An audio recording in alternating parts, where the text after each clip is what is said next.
Hoy estamos aquí porque en el mundo tenemos muchas angustias. Todas las personas están angustiadas con la pandemia del COVID-19.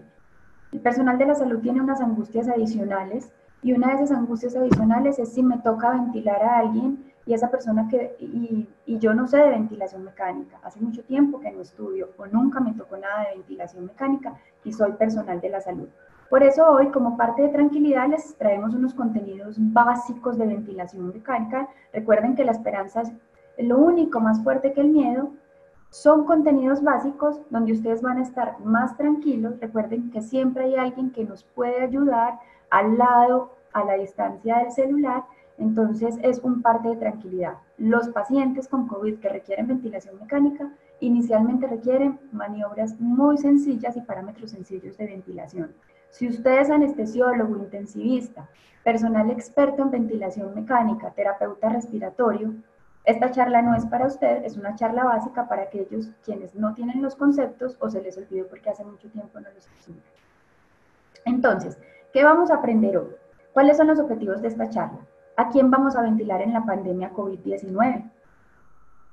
¿Qué es la ventilación mecánica y cuáles son las partes de un ventilador mecánico? Esperamos responder esto. Reconocer los distintos modos de ventilación mecánica para no usarlos y para enfocarnos en un único modo inicialmente, que es el modo mandatorio por volumen, del cual vamos a hablar hoy, y finalmente vamos a hacer un ejercicio para contextualizarlo con un paciente y un ventilador y programar una ventilación mecánica.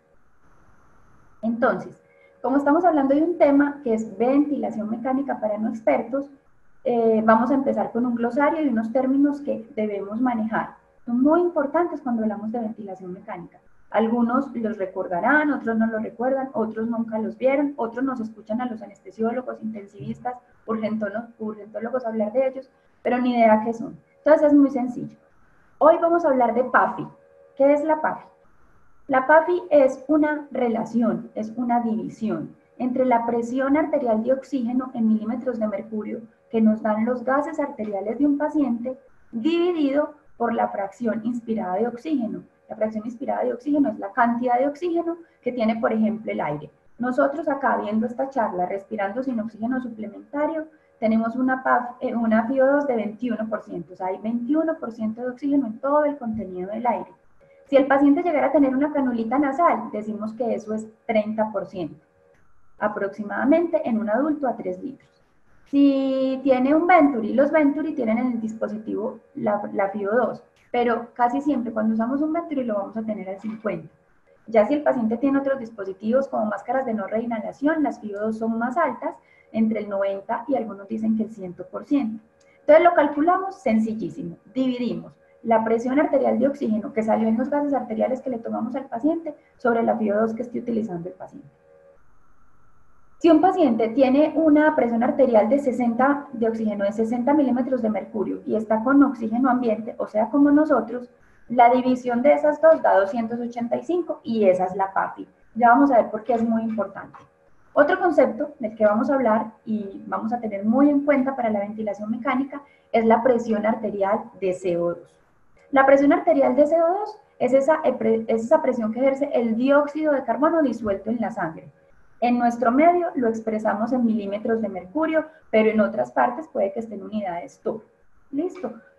¿Cuál es el valor normal de la presión arterial de CO2? Entre 35 y 45 milímetros de mercurio es el valor normal. ¿Dónde lo medimos? Como la presión arterial de oxígeno en los gases arteriales. Esto para tener en cuenta dos términos. Hipercapnia, que es cuando el CO2 está más arriba de lo que nosotros esperamos, que es más de 45, o hipocapnia, cuando está más disminuido de lo que nosotros esperamos, que es menor de 35. Teniendo en cuenta esos conceptos, ¿a quién vamos a ventilar en la pandemia COVID? Entonces, las comunidades científicas apoyados en la experiencia de los chinos, pues todas las sociedades científicas han sacado sus publicaciones, sus recomendaciones, y todas confluyen en algo que, es más, son recomendaciones generales de falla respiratoria en general. Vamos a ventilar un paciente con COVID-19 cuando tenga una PAFI que ya vimos que era menor de 150, pero ojo, si su paciente es mayor de 60 años, tenga un umbral menos estricto y considere ventilación mecánica si tiene una PAFI menor de 200. Si la frecuencia respiratoria es mayor de 30 por minuto, piensen que el paciente probablemente requiere ventilación mecánica y se van a agotar sus músculos. Recuerde que esto es para adultos. Si tiene una falla hipercápnica, cuando ese CO2 se subió tanto que es mayor de 50. Cuando tiene una alteración de la conciencia tan importante, o sea, un Glasgow menor de 8, que usted lo tiene que intubar y si lo tiene que intubar lo tiene que ventilar. Y cuando, a pesar de las estrategias que usted instauró, como tener una cánula nasal de alto flujo, por más de 2 horas el paciente no mejora en sus parámetros ventilatorios y de oxigenación, pues usted tiene que pensar que ese paciente tiene que ir a una ventilación mecánica. Entonces, esos son los pacientes que ustedes recibirán. Ojo, esto es esencial, nos debemos adaptar a los protocolos institucionales. Si bien estas son recomendaciones generales, en las UCIs, los servicios de urgencia de las instituciones en el mundo están adaptando sus protocolos internos. Conozca su institución y conozca los protocolos internos para que no vayamos en contravía de lo que ellos ya construyeron y se está haciendo. Entonces, respondamos esta pregunta. ¿Qué es la ventilación mecánica? Para saber qué es la ventilación mecánica, tenemos que tener en cuenta algo. Cuando llevamos a un paciente a ventilación mecánica, estamos en condiciones distintas a las fisiológicas, a las normales, distintas a las que ustedes o yo tenemos en este momento acá sentados. En este momento, yo no ventilo por presión positiva. Cuando llevo a un paciente a la ventilación mecánica, como vemos en la gráfica de la derecha, a un ventilador mecánico, ese paciente está siendo ventilado por presión positiva. Y los humanos, respirando normalmente, no ventilamos así. Ventilamos gracias a la contracción de los músculos del tórax que crean una presión negativa. Entonces, de entrada, la ventilación mecánica es antifisiológica, es contraria a la fisiología nuestra, pero la necesitamos porque estos pacientes requieren un soporte vital y es la manera de lograrlo. Un soporte vital que lo que utiliza es una máquina para ventilar y facilitar la oxigenación. Aparte de ventilar y facilitar la oxigenación, pues entonces estamos facilitando el intercambio gaseoso y el trabajo respiratorio. Esto generando gradientes de presión, o sea, vencemos resistencias, vamos a contrarresistencia, vencemos las resistencias al flujo y las resistencias de las propiedades elásticas del mismo sistema respiratorio y del pulmón. Entonces obtenemos un volumen de gas que entra, que es el que lleva el oxígeno, y un volumen de gas que sale, que es sacar el CO2, que es el producto ya de eliminación después de que el cuerpo haya utilizado todo el oxígeno. Entendiendo qué es lo que estamos haciendo y que esto no es tan fisiológico como nosotros quisiéramos, nos vamos a encontrar con estos aparatos que nos permiten lograrlo. En el mercado, en las UCIs, en los servicios de urgencia de ustedes van a encontrar diferentes ventiladores. Muchas casas que producen ventiladores. En este momento les vamos a mostrar un Hamilton. Podemos encontrarnos estos o podemos encontrarnos ventiladores de transporte o incluso los mismos ventiladores de las máquinas de anestesia. Independiente que el ventilador sea de diferente marca, tamaño, forma, tienen unas partes comunes que hoy les queremos mostrar porque es en las que nos vamos a enfocar. Entonces, empecemos por la primera parte. Primero, entonces, esto que tenemos acá, lo que vamos a conocer todos como la interfaz. Y de aquí en adelante, el doctor Sebastián ahorita nos va a hablar de la interfaz y la interfaz. Es el panel de programación y donde está el botón de encendido de las órdenes que le vamos a dar a ese ventilador. Luego hay un sistema de humidificación. Recuerden que el paciente va a estar por días, probablemente en ventilación mecánica, y necesitamos que el sistema esté húmedo para no producir lesiones en el sistema respiratorio. Tenemos un sistema o un circuito por donde vamos a entrar al paciente el oxígeno. Entonces tenemos una rama inspiratoria, por donde entra el oxígeno, y una rama expiratoria, entonces por donde vamos a sacar el CO2. Esto lo tenemos que conectar antes de intubar incluso al paciente. Los ventiladores no son tan miedosos ni tampoco amigables. Tienen las flechitas que dicen, una flechita para adentro que es inspiratorio, una flechita para afuera o para abajo que es expiratorio. Ellos mismos nos van ayudando. No tenemos que estar tan desesperados a la hora de enfrentarnos a estos aparatos que los intensivistas manejan a la perfección. Pero algo esencial, importante, e incluso lo había haber dicho de primero, es tenemos que verificar la fuente de energía, la fuente de aire y la fuente de oxígeno. Para el caso de los ventiladores como esto, en pared o en columna, para el caso de los que son de transporte, pues que tengamos la fuente de oxígeno para ese ventilador de transporte. Ojo, lo debemos tener encendido antes, ojalá antes de intubar. ¿Por qué? Porque los ventiladores nos piden una cosa que es calibración. ¿Qué es eso de calibrar? Calibrar es que podamos tener unas mediciones posteriores fidedignas del paciente y que no respondan a las presiones o a las resistencias de ese circuito que no le pertenece al paciente. Pero además de eso, nos permite de alguna manera garantizar o tener más seguridad que no vayamos a ocasionar lesiones por presión o por volumen. Ustedes me dirán, oh, eso es muy difícil porque eso siempre lo hacen. Yo he escuchado que lo hacen las terapeutas respiratorias. Miren, los ventiladores son, vuelvo y les digo, hasta amigables. Cuando usted les da que calibre, que la calibración puede durar entre 1 y 10 minutos, dependiendo del ventilador y qué tan de nueva generación sea. Él le va diciendo qué hay que hacer. Él le dice, tape tal vía, destape tal otra. Todo funciona ok, puede empezar.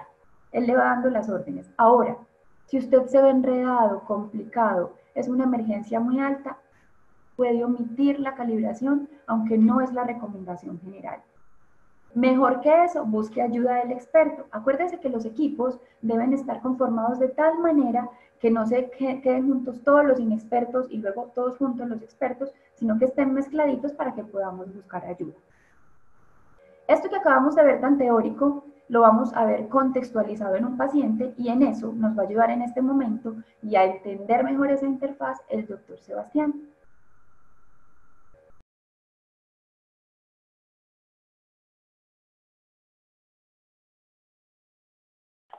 Listo, buenos días. Vamos a empezar con un caso clínico para ponernos en contexto. Vamos a hacer de cuenta que estamos en el servicio de urgencias. Este es un caso clínico adaptado a la literatura. Se trata de una mujer de 55 años de edad, importante que hace 2 semanas llegó de un viaje en Europa. Ella consulta al servicio de urgencias por un cuadro de 4 días de tos seca o de hinofagia, astenia y disnea en reposo. El médico de urgencias decide realizar la prueba diagnóstica para COVID-19. Sin embargo, esta prueba se demora un poco, entonces se decide enfocar a la paciente como un caso sospechoso. En la anamnesis, en los antecedentes personales, tiene hipotiroidismo, es hipertensa y es exfumadora pesada. Ingresa al servicio de urgencias con una temperatura de 38,7, saturando 80% del ambiente, con una presión de 95,63, cardíaca de 110, muy taquipnéica, 36 de respiratoria y un Glasgow de 14,15. A la revisión general se observa palidez facial, diaforética y las mucosas muy secas. Y en el examen físico se evidencia que en tórax tiene uso de múltiples músculos accesorios e incluso tiene respiración paradójica. Los ruidos cardíacos están taquicárdicos sin soplos, pero con un S3. El murmullo vesicular tiene múltiples crépitos en ambos campos pulmonares. La ingresan entonces al servicio de urgencias y le toman unos paraclínicos. Se observa entonces unos leucocitos de 2.300, linfocitos de 531, hemoglobina de 10, hematocrito de 30,3 y plaquetas de 475.000. Una AST de 78, ALT de 41, PCR de 7,8, LDH de 295 y lo más importante para definir si se intuba o no un paciente, los gases arteriales, pH de 7,25, presión arterial de oxígeno de 65 milímetros de mercurio, presión arterial de CO2 de 60 milímetros de mercurio, bicarbonato de 19, base exceso de -4, con una FiO2 a la paciente se le puso Venturi al 50% al ingreso, y si calculamos la PAFI, como nos explicó ahora la doctora Susana, nos da una PAFI de 120. Recordemos que un paciente menor de 60 años, el umbral para considerar intubación es una PAFI de 150. Entonces, nosotros como médicos de urgencias o en otra fase pues hospitalaria, ya definimos que decidimos intubar la paciente. Pero entonces respecto a la ventilación mecánica, ¿qué cosas tengo que tener en cuenta? ¿Qué pilares? Vamos a organizarnos y vamos a tener 3 pilares en cuenta. Primero, pedir ayuda, avisar que voy a intubar un paciente llamar al intensivista o al anestesiólogo que va a intubar a un paciente para que me asista con la ventilación mecánica. Segundo, verifico la conexión del ventilador a la fuente de luz y que este esté encendido. Recordemos que el ventilador, dependiendo de la marca y de la fase de la revisión del mismo, se puede demorar de 1 minuto a 10 minutos para estar disponible. Y tercero, vamos a tener presentes los 5 pasos que vamos a revisar de manera detenida para programar adecuadamente un ventilador. Entonces, ¿cuál es el primer paso para conectar un paciente a ventilación mecánica? Primero, encender el ventilador, tenerlo listo y conectado, y lo primero que vamos a hacer es escoger el modo ventilatorio. Esto es lo primero que nos va a aparecer en la interfaz de un ventilador mecánico cuando vamos a conectar a un paciente después de prender el ventilador. Nos va a salir la interfaz para seleccionar el modo ventilatorio. Acá vemos que hay muchos modos, pero el modo en el que nos vamos a enfocar los médicos generales y el personal de ventilación mecánica es la ventilación mandatoria controlada por volumen. Todos estos modos, aunque pueden ser útiles en un paciente con COVID-19, son de uso del personal avanzado de cuidados intensivos. Otro modo que se podría usar es la ventilación por presión. Sin embargo, por cuestiones de practicidad y ya que es más fácil de manejar la ventilación por volumen, vamos a explicar solo la ventilación mandatoria guiada por volumen. ¿Qué modos ventilatorios hay en cuidado? Pues esto es pues un poco de los que hay. Lo importante es que esto lo vamos a ignorar y nos vamos a centrar en el modo ventilación mandatoria continua por presión o por volumen. Específicamente hago énfasis de nuevo en la ventilación por volumen. ¿Cuál es el paso número 2 después de seleccionar el modo ventilatorio en la interfaz del ventilador? Vamos a seleccionar el volumen corriente o volumen tidal según la bibliografía donde la busquemos. Luego de poner el modo ventilatorio en la interfaz nos va a salir esto. Este cuadrito son los parámetros que vamos a seleccionar para poder ventilar el paciente. Esta es la interfaz entonces donde vamos a seleccionar el volumen tidal y los demás parámetros que vamos a mencionar a lo largo de la charla. El volumen corriente o volumen tidal, ¿cómo se define? Es la cantidad de aire desplazada en mililitros a lo largo de una inhalación y una exhalación, ya sea bajo ventilación espontánea en un paciente que no está intubado o con ventilación mecánica asistida en un paciente que está intubado. El volumen tidal en los ventiladores sale con esta sigla, BT. Entonces puede salir la palabra completa, OVT significa volumen tidal para que lo tengamos en cuenta, y dependiendo del ventilador, unos usan perillas o otros usan un panel táctil, podemos ir cambiando el volumen corriente. ¿Cómo se escoge el volumen corriente? Se puede hacer un cálculo rápido que es de 6 mililitros por kilo de peso. Esto se puede hacer rápido mientras se está intubando el paciente. Una vez el paciente esté intubado y esté estable hemodinámicamente, es muy importante ajustar el volumen tidal o el volumen corriente o con la fórmula de la ARSNet, que es la Sociedad Internacional de SDRA. Acá está el link para que ingresen. Ahí van a hacer el cálculo del peso predicho calculado, que es el ideal para ventilar un paciente bajo ventilación mecánica para que no haga lesión pulmonar asociada al ventilador. Pero esto puede esperar y de manera rápida uno puede iniciar con 6 mililitros por kilo. El cálculo de esta fórmula se hace con pulgadas, entonces recordemos que una persona de 170 centímetros mide más o menos 66 pulgadas. ¿Cuál es el tercer paso cuando vamos a realizar ventilación mecánica? Y ya escogí el volumen tidal y el modo de ventilación. Vamos a programar la PEEP, PEEP. ¿Eso qué significa? Presión positiva al final de la expiración. Es la misma interfaz que vimos ahora donde cuadramos el volumen tidal, ¿cierto? Recordemos la PEEP, significa presión positiva al final de la expiración. Nos vamos a detener un momentico en esta gráfica, que es de las más importantes en ventilación mecánica, que es la gráfica de presión sobre tiempo. Acá vemos en las distintas fases, inspiración que es hasta acá, de acá para atrás, y expiración que es de acá en adelante. Vemos que acá está la presión positiva al final de la expiración. Vemos que acá la presión nunca llega a cero, o sea, siempre hay presión en este punto. Este punto es el que conocemos como PEEP.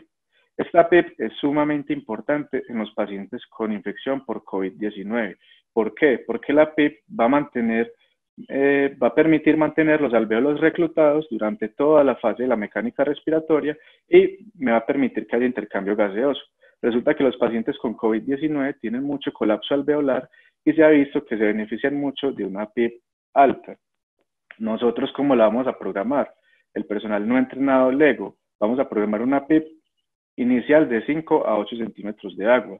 Se ha visto que los pacientes con infección por COVID incluso requieren PIPs hasta de 12, pero nosotros, el personal que no está entrenado, no debe usar PIPs tan altas porque pueden generar inestabilidad hemodinámica. Entonces, de manera inicial, podemos dejar la PIP de 5 a 8 y ya después el intensivista o el que me vaya a ayudar a cuadrarle el ventilador va subiendo la PIP de manera progresiva según los requerimientos del paciente. La PIP se cuadra en este botoncito de abajo, generalmente siempre está al lado del volumen tidial, y vemos acá que es de 5 centímetros de agua. Nosotros la podemos dejar hasta 8 centímetros de agua. El paso 4, ya cuando cuadramos la PIP, el volumen tidial y el modo ventilatorio, es cuadrar la relación inspiración-expiración, la FiO2 y la frecuencia respiratoria. Acá vemos entonces los tres factores, la misma interfaz que les he mostrado siempre. Entonces en la FiO2, muy importante, debemos evitar tener FiO2 del 100%. ¿Qué es la FiO2? Es la fracción inspirada de oxígeno, o sea, de la mezcla de gases que le estoy dando a mi paciente, ¿cuánto porcentaje está hecho de oxígeno? Porque es importante no poner FiO2 al 100% en un paciente con SRA, bueno, un paciente con SRA por COVID-19, porque el oxígeno desplaza el nitrógeno del alvéolo y el nitrógeno es de los gases que ayuda a mantener el alvéolo, pues evita que el alvéolo se colapse. Si yo saco todo el nitrógeno del alvéolo, ese oxígeno se va a absorber por la membrana alveolo-capilar y se va a colapsar el alvéolo. Además, si la ventilación mecánica es prolongada y una FiO2 del 100%, puedo producir lesión por daño oxidativo. Entonces, ojalá siempre FiO2 menores al 100% si la saturación del paciente lo permite, y la voy titulando según la saturación de mi paciente. La relación inspiración-expiración la vamos a encontrar con esta sigla I2.C, acá la podemos ver en esta interfaz, y se va a cuadrar de manera inicial de 1 a 2. Y esto ya lo vamos a modificar en cuidado crítico en quirófano, según el patrón restrictivo o obstructivo del paciente, según los hallazgos de la monitoría en la ventilación mecánica. Esa relación no debemos modificarla el personal no entrenado. Y la frecuencia respiratoria debemos dejarla entre 12 a 25. Podemos empezar con 12. Si vemos que el paciente satura bien y no está hipercámico con 12, no hay necesidad de subir la frecuencia respiratoria. Es importante no pasarnos de 25 respiraciones por minuto, sobre todo el personal no entrenado, pues podemos generar atrapamiento de aire y eso puede generar efectos adversos en el paciente muy importantes. Entonces, la relación inspiración-expiración, les recuerdo, me esperan, por favor, pongo el señalador que se me salió. Les recuerdo, sale I2.C, 1 a 2, la frecuencia podemos empezar con 12, máximo 25, y la FiO2 60, idealmente evitar 100%, pero si el paciente está desaturado, toca poner 100%. Y el quinto y último paso es modificar el volumen corriente o el volumen tidial según la presión pico y la saturación de oxígeno. Ya les voy a explicar qué significa eso. Volvemos a la gráfica inicial de presión sobre tiempo, que es la gráfica, les repito, de las más importantes en ventilación mecánica. Entonces acá tenemos un paciente en la fase inspiratoria y tenemos la presión pico, que es la parte más alta de la curva. ¿Qué es la presión pico? Es la presión máxima que recibe el circuito del ventilador y el paciente durante la inspiración que le otorga el ventilador mecánico. Y la presión PIP, que ya la mencionamos, es la presión positiva al final de la expiración. Esta presión meseta no vamos a profundizar en ella, simplemente para que sepan que existe, y van a ver muchos textos que ponen metas en la presión meseta, pero como la charla pues, es para personal básico, no la vamos a mencionar por ahora. Entonces, este es un ejemplo, ya cuadramos volumen tidial, ya cuadramos PIP, ya cuadramos FiO2 y ya cuadramos frecuencia respiratoria. Acá vemos, por ejemplo, así es en un ventilador cuando está ventilando el paciente, que le está dando un volumen corriente de 489 y que con ese volumen corriente y esa FiO2 tenemos una saturación en el paciente de 100% y un expirado de CO2 de 43 milímetros de mercurio. ¿Qué significa titular la presión pico? Resulta que la presión pico tiene un valor meta, debe ser menor a 35 centímetros de agua, pues valores mayores a 35 se asocian con barotrauma y con lesión pulmonar asociada al ventilador. Entonces, ¿yo qué debo verificar? Que con el volumen corriente que le estoy dando, esta presión nunca se me suba de 35. Esa presión yo no la puedo manipular porque es un modo ventilatorio guiado por volumen, pero sí la puedo manipular de manera indirecta o bajando el volumen tidial o corriente o bajando la PIB. Entonces este paciente está, por ejemplo, dentro de metas, tiene un volumen de 489, satura 100%, tiene una FIO2 menor del 100% y la presión pico es menor de 35. ¿Qué dicen las guías de Surviving Sepsis recientemente publicadas en el manejo del paciente crítico con infección por coronavirus? Que debemos utilizar volumen corriente de 4 a 8 cc por kilo por peso corporal predicho. Recordemos que esto lo podemos cuadrar después. Es una recomendación fuerte con evidencia de calidad moderada y se sugiere utilizar PIB con una estrategia de PIB alta. Recordemos que nosotros, el personal LEGO, no debemos utilizar PIBs mayores de 8, porque una PIB alta que generalmente requieren sus pacientes, por ejemplo 18, puede generar inestabilidad hemodinámica y eso solo lo debe hacer un experto. ¿Qué dice el libro publicado por los chinos de prevención y tratamiento de la infección por COVID-19? Se ponen las mismas recomendaciones de Surviving Sepsis. Aclaro que este libro fue publicado antes que la guía de Surviving Sepsis, pero sí se comprometen con una frecuencia respiratoria de 18 a 25. Importante, recordemos, máximo 25, y también dan pie a la hipercapnia moderada tomada por gases arteriales, pero esto ya es de manejo de terapia intensiva. Volviendo al caso clínico entonces, recordemos, paciente de 55 años con falla respiratoria hipoxémica que requiere intubación en urgencias. Vamos a hacer el ejercicio entonces de cómo vamos a cuadrar el ventilador. Entonces, recordemos, paciente mide unos 70 centímetros, ya hicimos el cálculo en la tabla, es una mujer de 170 centímetros, en la tabla el volumen TIA le da más o menos de 360, escogemos ventilación mandatoria por volumen, le damos a aceptar, cuadramos el volumen TIA al volumen corriente, en la tabla ya me fijé, el volumen aproximado son 360 mililitros por ciclo respiratorio, la PIB la podemos poner entre 5 y 8, la vamos a dejar en 5,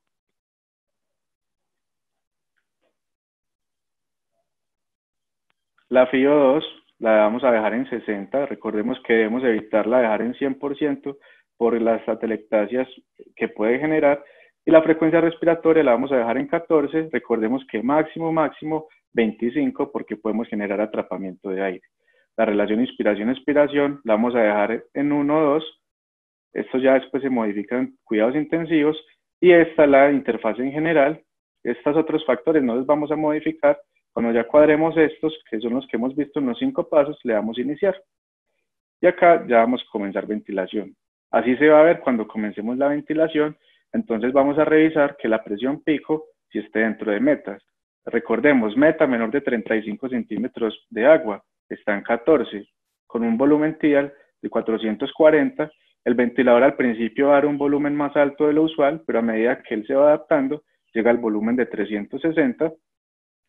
Vamos a verificar, mi paciente satura 100% y la PIB está en 5, pero satura 100% y la presión pico está menor de 35, no hay necesidad de modificar los otros parámetros como el volumen corriente o la PIB. Entonces podemos dejar la FIO2 en 100%, la PIB en 5 y el volumen corriente como lo establecimos desde el principio. Esta es la curva de presión-tiempo que les mostraba ahorita. Ahora los dejo con la doctora Susana para que termine la parte de charla y empecemos la parte de preguntas. Bueno, entonces ya contextualizándonos qué es el ventilador, las partes del ventilador y el contexto de cómo lo programaríamos, quiero hacer una aclaración. Ahorita tuve un pequeño lapsus, acuérdense. Si la flecha está hacia abajo es porque el oxígeno va, entonces es inspiratorio, y la flecha hacia arriba es porque sale el CO2 y ya se sale del circuito. Listo. Tuve el lapsus y creo que lo dije al contrario. Entonces, después de tener todo este contexto, tengamos algunas píldoras para tener en cuenta ojalá antes de intubar al paciente. Primero, verifique que el ventilador esté encendido. Esto es básico. Verifiquemos siempre que esté encendido y que estén las fuentes de oxígeno y de aire. Y ojalá siempre tengamos compañía de ayuda. Después de verificar esto, familiaricémonos rápidamente con la interfaz de su ventilador. Acuérdense que les dije, incluso en una misma institución pueden haber muchos tipos de ventiladores. Conozca el que usted va a usar en ese momento para que se familiarice con las partes básicas. Después de que conoce esto, cuente con ayudas cognitivas a la mano. Una de esas ayudas cognitivas es esta.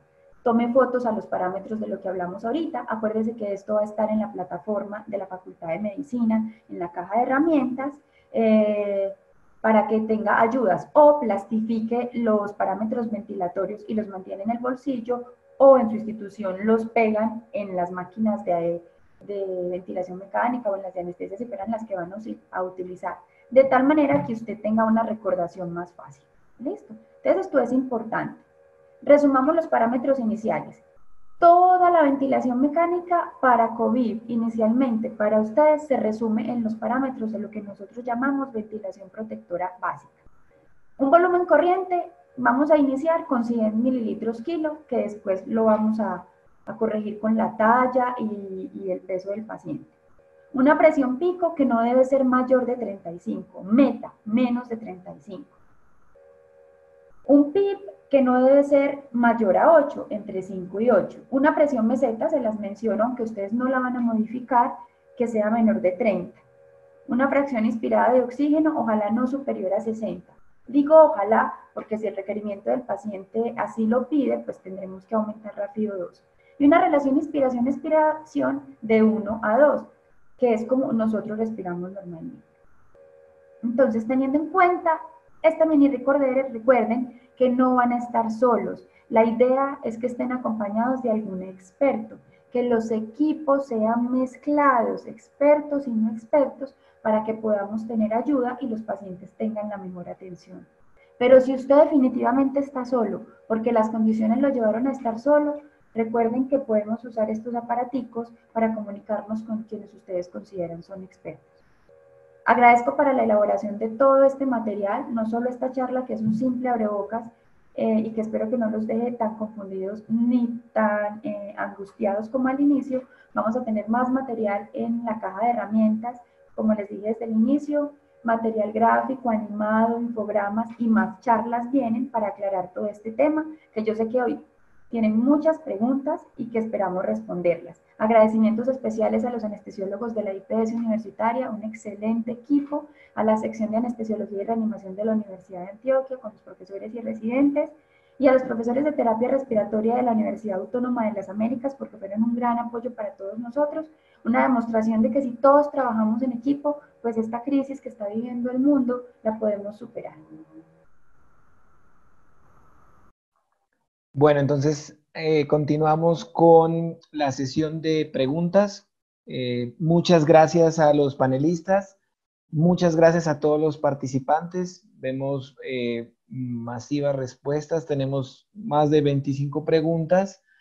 Entonces, por el tema de tiempo, tenemos 18 minutos, vamos a hacer las más enfocadas, las más importantes, las que más se repitieron. Hay algunos que solo tienen ventiladores en modo presión, así que tendremos que también hablar un poco de ello en este momento. Gracias de verdad a todos por esta masiva participación y por todo el apoyo que desde acá, con seguridad, que para nosotros es un insumo para seguir en este proyecto de herramientas. La idea es hacer los tips prácticos y que estas cajas de herramientas se conviertan en apoyos para aquel que le toque enfrentarse, que usualmente no se enfrenta. Vieron la bibliografía en las diapositivas, va a quedar grabada para el que quiera continuar con la profundidad de este tema, pues ahí quedan las referencias y vamos a estar disponibles a través de la facultad, a través de Facebook IPS Universitaria Caja de Herramientas, para cualquier otra pregunta o otros temas. Ha sido un poco repetido el tema de intubación y de medicamentos para intubación. Esa es una caja completa de herramientas que la vamos a hacer otra sesión diferente porque requiere un espacio grande. Es probable que incluso la de intubación, la de medicamentos para intubar sea una y la de las estrategias de manejo avanzado de vía aérea sea otra, porque realmente requieren pues como varios tips. Entonces doy inicio pues a las preguntas. De la primera pregunta hay algunos participantes que nos escriben que le recordemos que es el Glasgow. que doctora Susana, que nos recuerde un poquito qué es el Glasgow. Sí, claro, por supuesto. Entonces, no les voy a decir cada uno de los parámetros del Glasgow en este momento, pero el Glasgow es la escala que utilizamos para mirar el grado de alteración del estado de conciencia en aquellos pacientes que tienen trauma encefalocraneal. Entonces, se creó para TEC. Pero aunque la crearon para TEC, pues ahora la extrapolamos para todas las alteraciones del estado de conciencia que nos puedan indicar si está con una alteración leve, moderada o grave. Para el caso de la ventilación mecánica, es importante el Glasgow cuando es menor de 8, que ya significa que es una alteración grave del estado de conciencia. Entonces el paciente no puede sostener la vía aérea ni ventilar ni proteger la vía aérea solo, razón por la cual hay que intubarlo y ventilarlo. Los invitamos a que en cualquier plataforma de Google busquen escala de Glasgow y les sale cada uno de los parámetros que valoramos. Valoramos respuesta verbal, la respuesta motora y ¿qué me falta? Mario. ¿No me oyen? Ocular. Y ocular, perdón por el lapsus, y ocular. Entonces, eso es la escala de coma de Glasgow. Por eso lo utilizamos. Bueno, aquí hay otras, fue bastante continua esta pregunta, bastante repetida. Sebastián, que nos vuelva por favor a mostrar cómo se calcula la PAFI. Tengo más o menos 7, 8 participantes que nos volvieron a preguntar cómo se hace ese cálculo. Claro que es clave para la toma de decisión. Entonces, si quieren, les contesto yo esta partecita. La Dale. PAFI es una división, es una relación. Cuando a un paciente lo tenemos con falla ventilatoria que lo tenemos que llevar a intubar y a ventilación mecánica, entonces le tomamos unos gases arteriales. Los gases arteriales nos dan varios parámetros. Uno de esos parámetros es la presión arterial de oxígeno. Acá la podemos ver PaO2. Buscamos eso en los gases arteriales y nos da un numerito. Por ejemplo, 60. Y la fracción inspirada de oxígeno es la cantidad de oxígeno que hay en una mezcla de gases. En el caso del aire, 21%. Entonces dividimos 60, que es lo que salió en los gases arteriales del paciente, dividido por esa fracción inspirada de oxígeno, que si es aire ambiente es 21%. Si lo tenemos con una canulita nasal, le repito, es entre 28 y 30%. Si es un Venturi al 50%, pues que el mismo Venturi dice el número, ponemos 50%. Hacemos esa división y esa es la PAFI. Y es uno de los parámetros que vamos a tener en cuenta para decidir si el paciente requiere o no requiere ventilación mecánica, porque nos está hablando de la oxigenación del paciente. Listo. Acá tenemos otras preguntas. Antes de continuar, esta sí me parece fundamental y es, por supuesto que todas estas 3 estrategias, la de hoy es enfocada en ventilación básica, los principios básicos para empezar, pero todo esto lo hacemos primando la bioseguridad del personal de salud. Es decir, primero viene la protección del personal de salud. En ese estamos trabajando a través de infectología de la facultad de la IPS universitaria, porque sí se requieren como más, que sea un poquito más de videos, es más de ver cómo se va a hacer esa protección, siguiendo pues las recomendaciones del ministerio y de los protocolos institucionales, para que sepan que esto está marcado en un contexto donde ya hice todas las medidas de protección, debemos pues dejarlo claro. Tenemos más de 64 preguntas.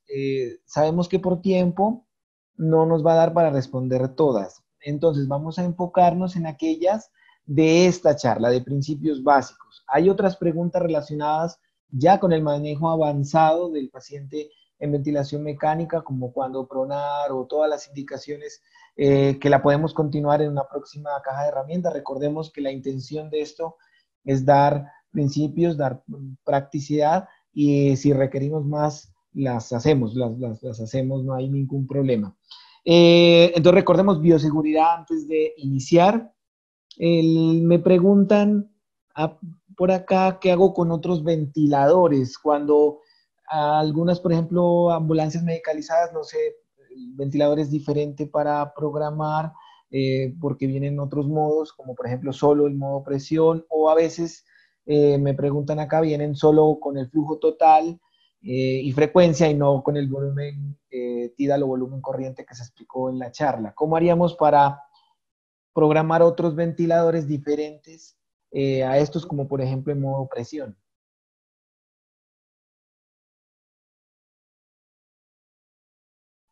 Sebas. Listo. Entonces, respecto a los ventiladores que son de modo presión, lo más importante es tener en cuenta el límite máximo que vamos a usar en un paciente con SDRA, que es el patrón que da esta patología, que son 35 centímetros de agua. Nosotros en el modo presión no vamos a controlar el volumen corriente, sino la presión inspiratoria, ¿cierto?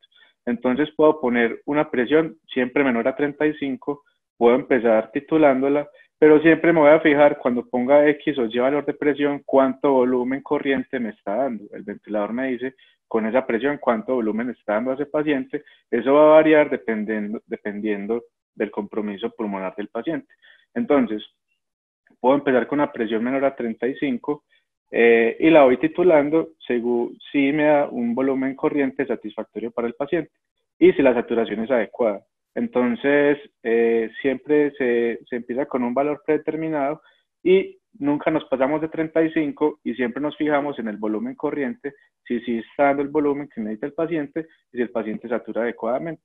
Si veo que el volumen se está quedando corto, puedo ir subiendo la presión de manera progresiva hasta llegar a un tope de 35. Si ya necesito 35 de presión pico, debo buscar ayuda porque es un paciente que tiene un compromiso pulmonar muy importante y probablemente vaya a ser un barotrauma si lo seguimos ventilando así. Listo, gracias Sebastián por respuesta. Esperamos que logre. Sé que como cada marca es diferente y los botones en ocasiones tienen nombres diferentes, eso hace un poquito difícil que en una sola charla llegamos pues a poder abarcar todos los ventiladores. Eso pues, tampoco es la intención, es solo empezar con esto básico. Nos preguntan si pensamos hacer una avanzada. Sí pensamos hacer la avanzada y vamos a pedir apoyo, por supuesto, de nuestros profesores intensivistas de la facultad para poder brindarles a ustedes toda la calidad académica que requiere este tipo de herramientas. Tengo otra pregunta. Bueno, realmente tenemos más de 80 preguntas, pero estoy tratando de hacer las que están enfocadas a la presentación. Nos preguntan al fin si era peso ideal, peso total, peso real, cómo calculo el peso ideal, que recordemos un poquito eso con respecto a poner el volumen Listo. tidal o volumen corriente. Entonces, el parámetro de ventilación de corrección del peso, que se ha estudiado más en ventilación mecánica y sobre todo en los pacientes de SRA, que es el patrón que da esta patología, es la fórmula que propone la ARTNET. Es una fórmula distinta para el sexo masculino y sexo femenino. La fórmula no la puse acá porque no es práctica, nadie se la aprende. Ellos en este link ponen unas tablas donde usted coge la estatura del paciente en pulgadas y esa tabla te dice, dependiendo si es hombre o mujer, cuánto volumen tidal le vas a dar, si lo vas a ventilar a un volumen de 6 cc por kilo. Entonces la fórmula no es práctica, métanse a este link, ahí sale la tabla y hay dos tablas, una para hombres y otra para mujeres, para poder calcular el peso. No es peso ideal, es peso predicho. Este es el peso que tiene la fórmula y lo saca con base en la estatura del paciente y el sexo. No tiene en cuenta más factores. Entonces, para concluir, idealmente utilizar la fórmula que aparece en la página y rápidamente, si no tengo la página, ¿qué podríamos hacer? ¿Cómo, profe? Perdón. Si no tenemos la fórmula, una manera rápida de hacerla. Una manera rápida, ¿no? 6 por kilo y ya después se cuadra cuando tenga el acceso a la fórmula. Hay otras formas que son midiendo el paciente rápidamente o midiendo la envergadura de los brazos abiertos, pero yo pues, me parece más práctico poner 6 y después buscar la tabla. Muy bien. Es decir, hay fórmulas, pero para la intención de la charla creo que no es práctico. Pero si quieren que se las escribo en el chat, ¿les parece? Las fórmulas. Por aquí hablan de que está muy bien de pronto recordar los botones, cómo programarlos. Si podemos retomar eso que está muy enfocado al objetivo de la charla, eh, poner los botones que se van a utilizar para poder hacer la programación, que esto es relativamente común, y también nos están pidiendo las fórmulas que ya la doctora Susana las está enviando. Nos quedan 5 minutos, sé que hay muchas preguntas por responder, muchas de ellas están enfocadas a otros escenarios, a lo avanzado, al AutoPIP, al PRONO, a otras condiciones, al CIPAP, BIPAP o alternativas de, por ejemplo, ventilación mecánica no invasiva, que se salen pues como del enfoque de este primer escenario. Entonces recordemos aquí la programación de los botones, Sebastián, por favor. Listo, entonces una vez escogemos el modo de ventilación mecánica, nos sale esta interfaz donde vamos a programar los principales factores. Los principales entonces, primero el volumen tidal o volumen corriente, la sigla V grande con T minúscula, entonces recordemos que es el volumen en mililitros, que ya vimos cómo se calculaba. Sigue la PIP, que está entre 5 a 8 centímetros de agua. Recordemos que esto puede ser táctil o algunos ventiladores es un botón manual. La FIO2, 60%, evitar 100%, luego la relación inspiración-expiración y la frecuencia respiratoria. Estos son los botones, los principales pues de los parámetros que todos los ventiladores tienen, la gran mayoría pues. Perfecto. Con respecto a las preguntas sobre intubación y secuencia de inducción rápida, vamos a hacer una caja completa solamente de secuencia y una caja completa solo de manejo avanzado de vía aérea para esta situación. Recordemos que hay mucha bibliografía que está enfocada en otros escenarios y hay otras que tiene sentido lógico para poder extrapolarlas. Intentaremos ser lo más juiciosos con respecto al tema de soporte académico para dar las recomendaciones lo más práctico posible. Se nos acabó, no, todavía tenemos 4 minutos. Con la PAFI todavía sigue preguntando sobre todo la división, el denominador, que si viene en números enteros o en decimales. Sebas, ¿por qué no ponemos una cosita de pad y lo escribimos? Lo puedes hacer en el número entero, lo puedes poner 21%, si todo eso lo multiplicas por 100, o ese 21% lo pones .21, o el 30% .3, si lo pones 30, pues te tocará multiplicar por 100. Entonces, escribe como un ejemplo. El ejemplo de la paciente puede ser... la división. .21. Esa es la división. Así sería. Igual. ¿Eso cuánto daba? 200 algo. Da más de 200, no hay que ventilarlo. 285 nos dicen aquí los 285. participantes. Entonces, ese sería el valor. Si bueno, usted se le olvida volverlo en decimal y pone esto, 660 dividido 21 por 100, le da los mismos 285. Y nos preguntan también qué valores vamos a obtener como normales, qué valores vamos a dar como normales o qué vamos a tomar ahí de rango. ¿En qué? ¿En PAFI? En PAFI. Bueno, entonces vamos a los criterios de ventilación mecánica. Sebas, porfa, atrás, adelante. Con respecto al Venturi y su capacidad de hacer aerosoles, es un tema controversial que sí les vamos a pedir tiempo para poder, porque no lo vamos a responder esta vez, lo vamos a hacer una búsqueda juiciosa para ver qué recomendación nos dan desde infectología, porque es sería irresponsable de nosotros dar una recomendación sin el apoyo de los otros profesores. Se la tenemos para la próxima caja o para las otras ayudas que vamos a hacer, como la de preguntas y respuestas. Preguntas y respuestas. Pero entonces con la PAFI, los criterios para llevar a ventilación mecánica a un paciente, si es menor de 60 años, que la PAFI sea menor de 150 y 200 si el paciente es mayor de 60 años, considerarlo con las otras comorbilidades, etcétera. Esa es como la meta para llegar a ventilación mecánica. No Entonces, significando que un paciente que esté entre 200 y 150 está súper bien. No, no está súper bien y probablemente requiera soporte de terapia, de oxigenoterapia distinta a la ventilación mecánica. Pero para llegar a ventilación mecánica, estas son las metas.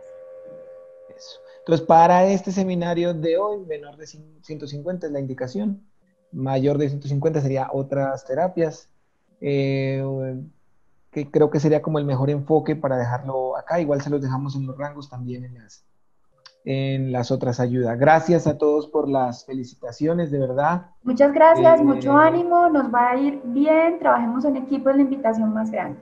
Son las 11, Gracias. aquí cerramos. Muchísimas gracias a todos, de verdad. Los correos quedan grabados en la plataforma, esa es la ventaja que tenemos. Entonces, a esos correos les podemos mandar las próximas invitaciones. Sé que algunos se quedaron, ya nos están escribiendo que no pudieron entrar, pero vuelve y juega. La idea es repetir esto las veces que sea necesario, y tener todo el acercamiento con la Facultad de Medicina y con cualquier otra entidad que así lo desee, pues estamos abiertos a ayudar entre el trabajo en equipo para poder llegar a todos nuestros personal de salud que se pueda haber enfrentado a esta situación. Vamos a averiguar qué pasa si abrimos más cupos en plataformas, si se hace Facebook Live, ya estaremos buscando la mejor alternativa. La ventaja de esta plataforma es que las preguntas y respuestas y los correos de cada uno quedan grabados, pero lo haremos lo más rápido posible. Gracias a todos. Con esto ya cerramos la caja de herramientas de hoy.